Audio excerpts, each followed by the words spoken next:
Salut tout le monde, aujourd'hui c'est tourte aux asperges et je vous montre ma super recette, c'est parti.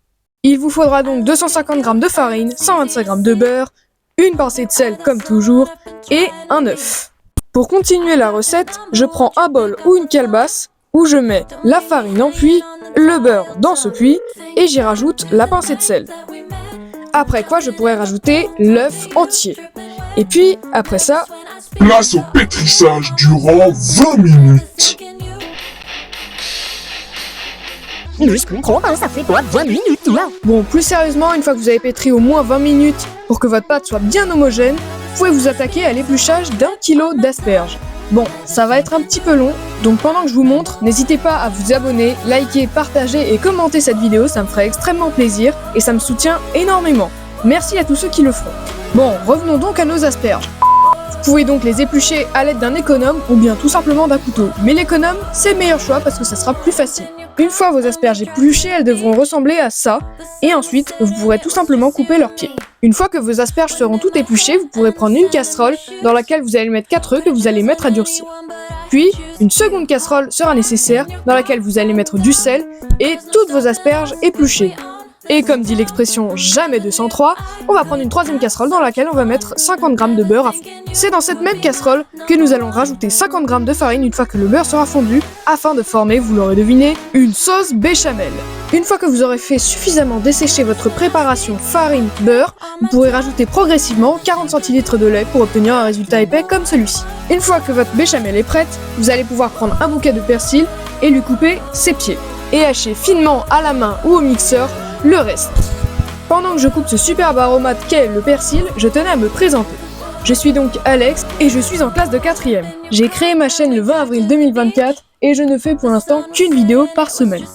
Après, rien ne dit que le planning ne changera pas. Je tenais à vous prévenir car je souhaite procurer à un maximum d'entre vous beaucoup de plaisir et beaucoup de réussite dans les recettes que je présente.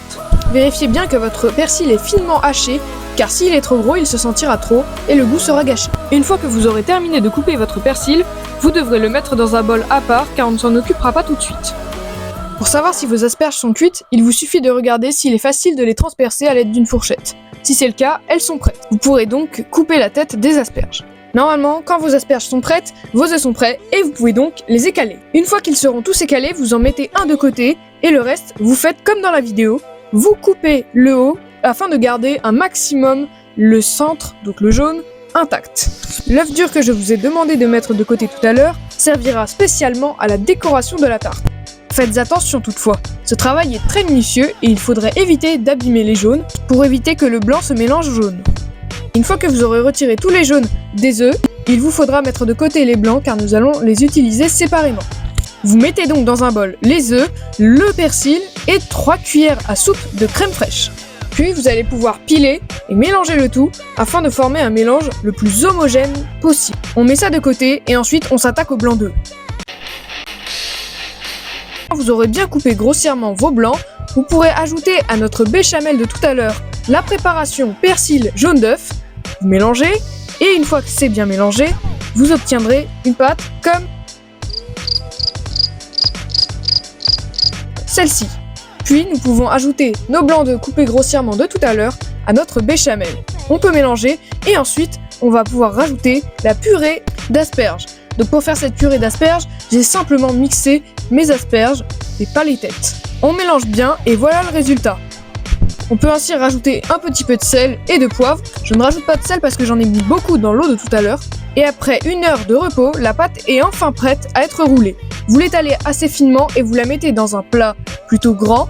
Vous faites des petits trous dans la pâte afin de ne pas coincer d'air sous cette pâte. Vous pouvez toujours, en effet, acheter une pâte toute faite, mais ça n'aura jamais le même goût. Vous faites donc précuire votre pâte à 220 degrés pendant une quinzaine de minutes afin qu'elle dore et gonfle un peu. Et vous y rajoutez notre préparation de béchamel dedans. Ensuite, on coupe l'œuf qu'on a réservé tout à l'heure pour la décoration en petites lamelles. Une fois que c'est fait, vous pouvez disposer les lamelles comme moi dans la vidéo. Toutefois, si vous avez essayé d'autres décorations, n'hésitez pas à me les envoyer dans l'adresse mail de la description. Ensuite, une fois que vous en avez fini avec vos œufs, vous pouvez rajouter les têtes d'asperges. Et oui, aucun gaspillage dans cette recette.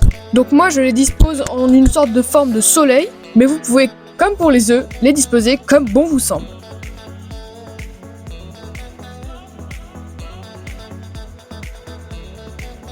Vu qu'il y a beaucoup de têtes d'asperges, je fais une deuxième ligne sous la première.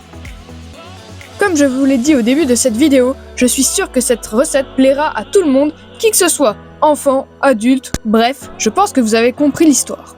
Puis, on fait cuire cette tarte 20 minutes à four chaud, tout en la servant chaude, et ensuite on s'abonne.